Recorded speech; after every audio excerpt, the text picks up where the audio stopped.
Hola oyentes de Radio Sefarad y bienvenidos nuevamente a Yiddishlandia con Ángel Luis Encinas Moral. ¿Qué tal, Ángel? Bien, Jorge, ¿qué tal tú? Muy bien. ¿Qué tal, querido oyente? Vamos a seguir hablando, vamos a acabar de hablar hoy de este personaje al que ya le has dedicado 3 entregas. Hoy es la 4ª, sobre Menachem Begin. Este personaje del cual hemos hablado sobre su formación, su infancia y juventud en Rusia, los problemas que tuvo con las autoridades y todo su devenir hasta llegar a Israel, a Palestina entonces, su militancia al frente del Irgun y su enfrentamiento con el líder Ben Gurión, que le llevó a situaciones muy complejas como con el hundimiento de la Altalena y también después con lo que hablamos la vez anterior, con el tema de las retribuciones de Alemania, ¿no? Sí. Pero también hablamos la vez anterior como con la Guerra de los 6 días y el llamamiento del entonces primer ministro Levi Eshkol a un gobierno de unidad nacional, de pronto puede de alguna manera blanquear su imagen, mostrar al público que no es una especie de monstruo agresivo y oficiando de ministro sin cartera, pues le permite primero convertirse en un animal político, por otra parte defender la tesis de no devolver los territorios habidos o conquistados en el 67, lo que lleva a arrasar en las urnas con el voto de los judíos originarios de países árabes, de los mizrajíes. Así que llegamos al momento crucial, porque después de los primeros intentos democráticos con bastante poco éxito, pues llegan en los años 70 la buena cosecha, ¿no? Yo creo que lo fundamental fue precisamente el momento en que Menachem Begin logra formar un gobierno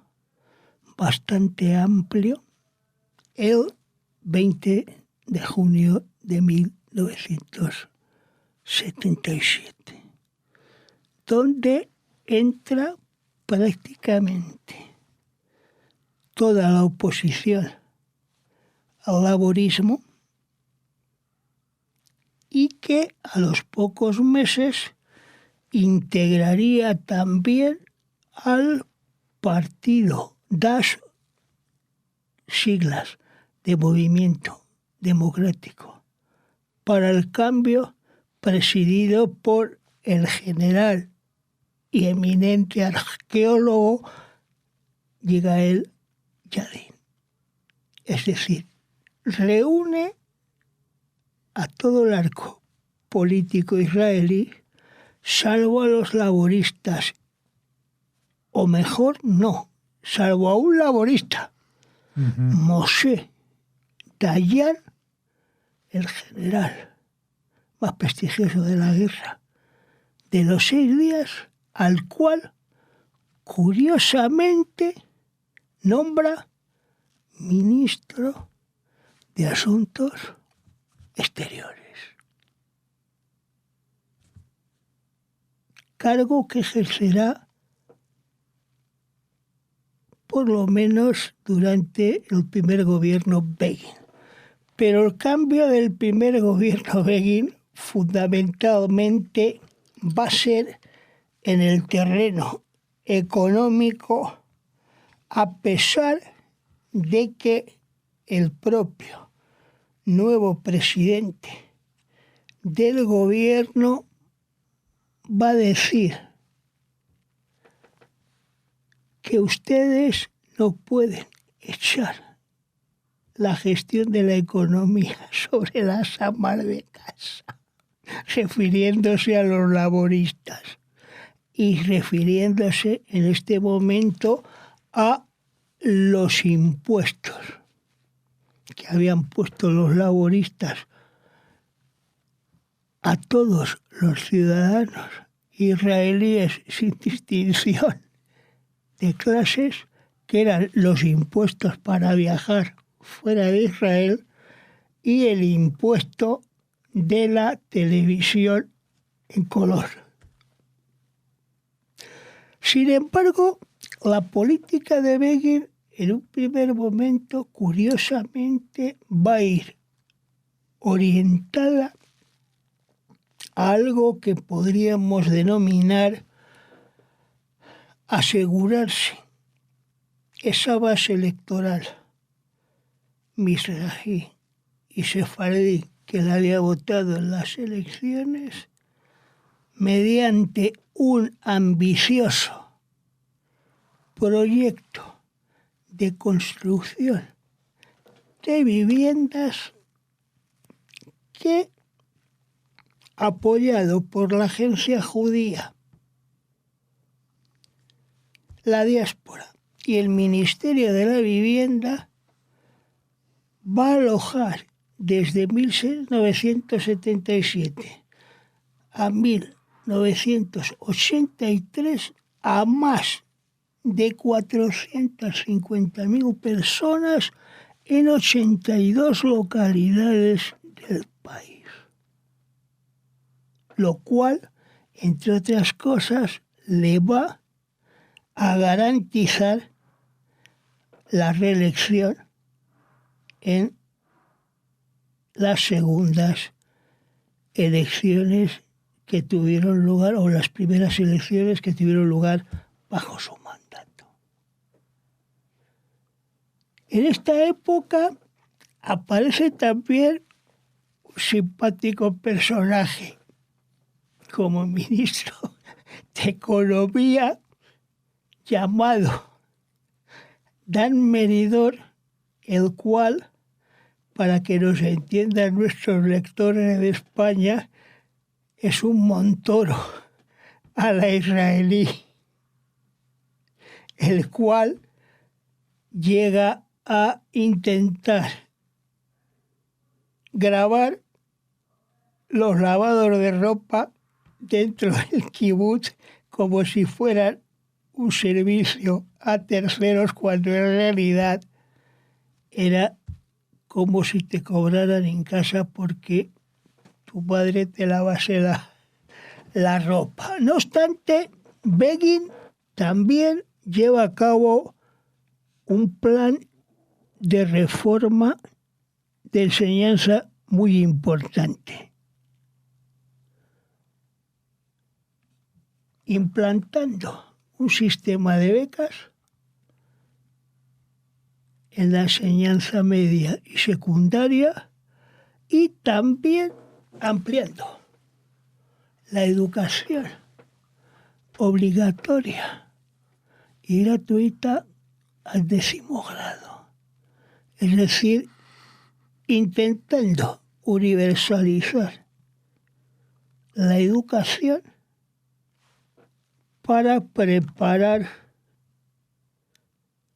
a la siguiente generación de israelíes. Y en este momento entra en pie una figura tremenda llamada Simcha Ehrlich, el cual va a eliminar de raíz todas las estructuras de tipo colectivo que habían sido la base de la economía del país hasta que Begin llegó al poder. Además, emplea una táctica que también nosotros conocemos, que es la subida del IVA, que coincide curiosamente en estos momentos con un elevado coste del dólar y que además se traduce en una elevada inflación. Se produce en estos momentos una situación en la cual, curiosamente, los que más tienen más, y los que menos tienen menos. Curiosamente, una de las cuestiones que refleja el Instituto de Estadística de Israel del año 77 al 83 es un aumento del 400% de la pobreza infantil. No obstante, hay que decir que todo esto se empieza a superar con el llamado Plan de Estabilización del 85 que impulsa el propio Ehrlich y que consiste básicamente en la sustitución de toda la economía del Estadrut y de los kibutzim por la creación de un nuevo empresariado israelí y nuevos emprendedores que van a configurar un sistema económico muy similar en muchos aspectos al de los Estados Unidos. Sí, eso fue lo que se llama un cambio de modelo económico. Exacto. Pasaron de ser un país agrícola a ser un país que invierte en economía y en tecnologías. Exacto. Y aquí, además, Ehrlich y el gobierno israelí en general lo que van a hacer es invertir muchísimo en instituciones de tipo tecnológico, primando sobre todo el llamado Technion de Haifa, que se convierte en la institución científica fundamental, no solamente de desarrollo tecnológico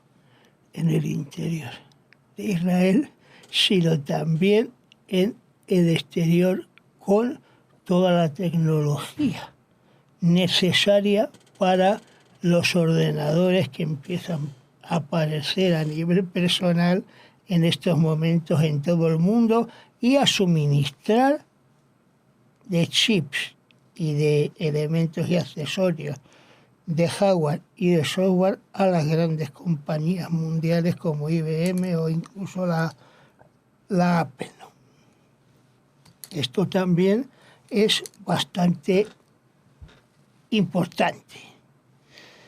En el plano político, evidentemente, lo más importante para mí es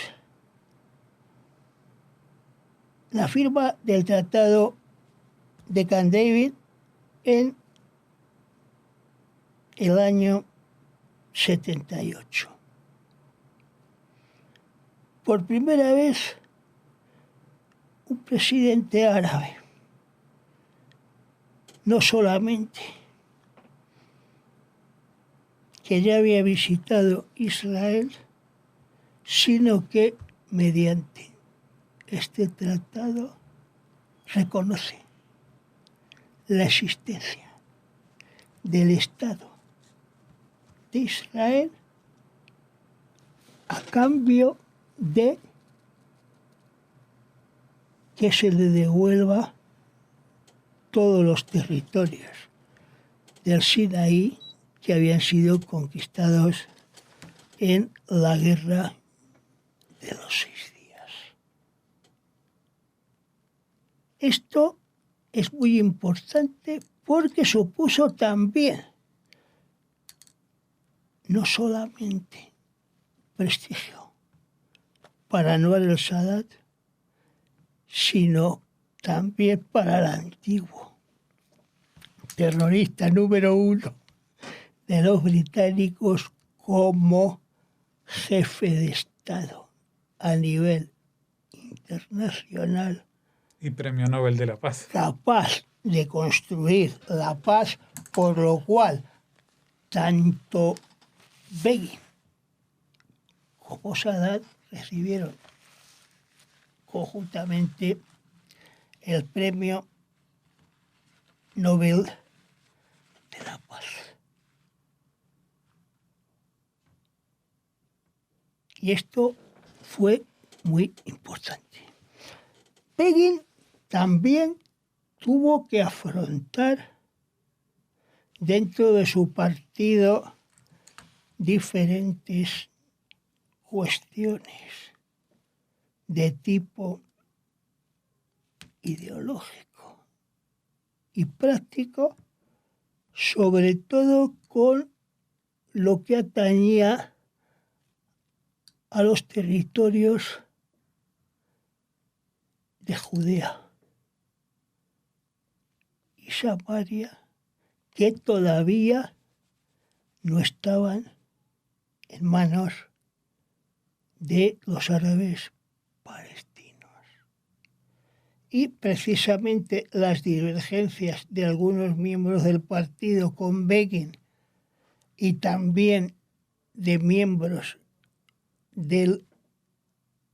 movimiento aliado Gush Emunim tuvieron como efecto una escisión de la que surgió en el año 79 el partido Tejía, que era un partido más radical todavía que el propio Likud y que era opuesto totalmente a los puntos del Tratado de Camp David, donde se hablaba de que los territorios de Gaza, Judea y Samaria pasasen a ser controlados por la autoridad palestina. Begin, hay que decir que en este sentido impulsó también una política de asentamientos en estas zonas para intentar asegurarse estabilidad dentro del gobierno. La cuestión es que la situación exterior se va complicando para Israel por el intento de asesinato en 1982 de un embajador israelí en el Reino Unido. ¿Como consecuencia de qué? De que un año antes los servicios secretos norteamericanos habían avisado, en teoría, a los servicios de seguridad exterior israelíes y les habían comunicado que Saddam Hussein estaba construyendo un reactor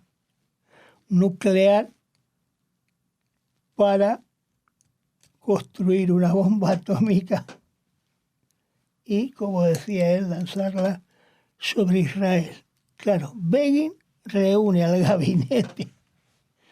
urgentemente y deciden que hay que llevar a cabo la operación Ópera, que consistirá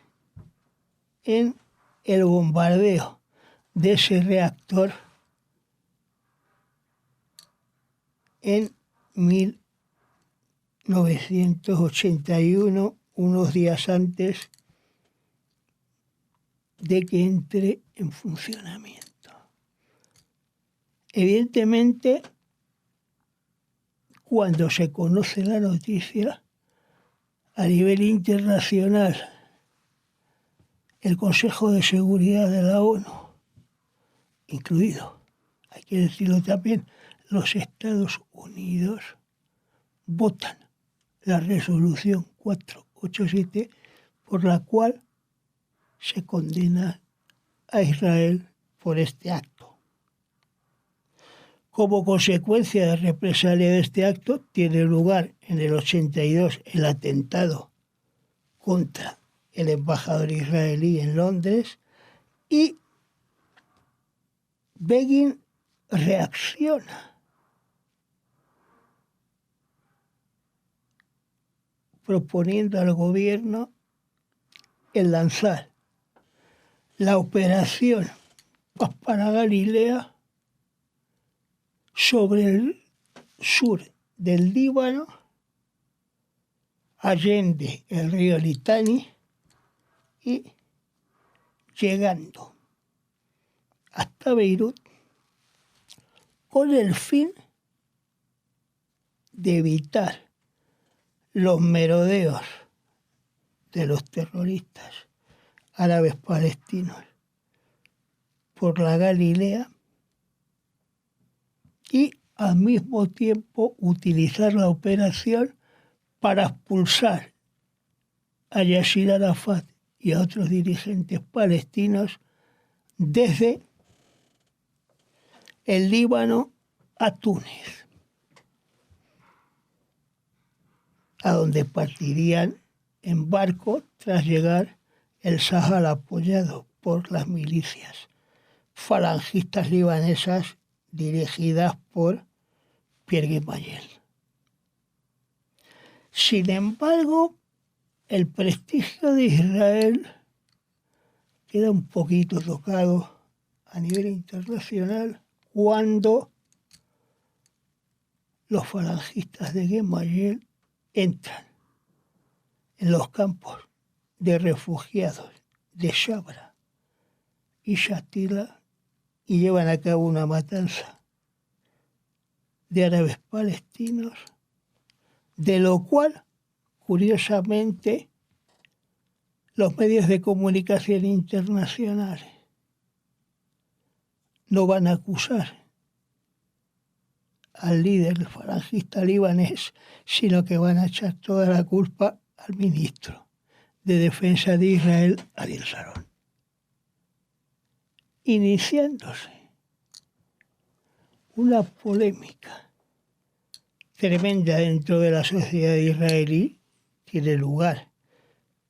la mayor manifestación, una de las mayores antes del asesinato de Rabin de la historia de Israel, en Tel Aviv contra la guerra, y al mismo tiempo la Corte de Israel Suprema empieza a investigar la actuación de Sharon, quien se querella con un periodista de Haaretz, al cual acusa de libelo, y con un pleito de 10 años, al final la Corte Suprema de Israel le da la razón a este periodista. Begin abandona por cuestiones de edad del gobierno en 1983, no tanto por estar cansado de su actividad política, sino por el golpe que había supuesto para él el fallecimiento de su esposa Aliza en noviembre de 1982. No obstante, Begin, a pesar de retirarse y dejar de primer ministro a otra figura histórica, no solo del Irgun, sino del movimiento revisionista Israel, y Lee, que era Isaac Samir, el hombre del cual hablaremos en su momento como articulador de los acuerdos de Madrid y de Oslo entre israelíes y árabes palestinos, y Begin, desde su retirada en 1983, en el mes de agosto, se dedicaría a vivir retirado de la política, dedicado a leer y a ver películas por televisión, hasta que el 3 de marzo de 1992 sufrió un infarto como consecuencia del cual fallecería 6 días después. Begin no quiso que le enterraran en el monte Herzl, sino en el cementerio judío del Monte de los Olivos, porque quería estar al lado de su esposa, Alisa de Meir Feinstein, uno de los comandantes del Irgun, y de Moshe Barazani, que fue uno de los comandantes del Lejí que fallecieron en la cárcel cuando estaban detenidos por los ingleses en la lucha contra el mandato británico. Decir para finalizar que el entierro de Begin fue uno de los más impresionantes de la historia del Israel moderno. Asistieron al sepelio 75.000 personas. Todo el gobierno en pleno, la Corte Suprema, casi la totalidad de la Knesset, el cuerpo diplomático, y llevaron su féretro todos los antiguos miembros supervivientes del Comando General del Irgun. Con Begin terminaba también una etapa muy importante de la historia de Israel. Y creo que en este entierro podríamos afirmar que se producía la reconciliación a nivel nacional entre los antiguos enemigos del sionismo revisionista y del sionismo laborista. Y este también es otro mérito importante de Menachem Begin. Bueno, y con el final de su vida llegamos también al final de esta entrega y te agradecemos nuevamente, Ángel Luis, que nos hayas acercado a otra figura de los judíos que nacieron y al menos parte de su vida vivieron en ese mundo de Ashkenaz que hemos llamado Yiddishlandia. Muchas gracias por haber estado con nosotros y dentro de 2 semanas estaremos nuevamente ya con un nuevo personaje. Muchas gracias, Jorge. Muchas gracias, queridos oyentes. Hasta pronto. Kaufen hat auf mir Rachmones, Ratte wird vom Hunger mich erzählt.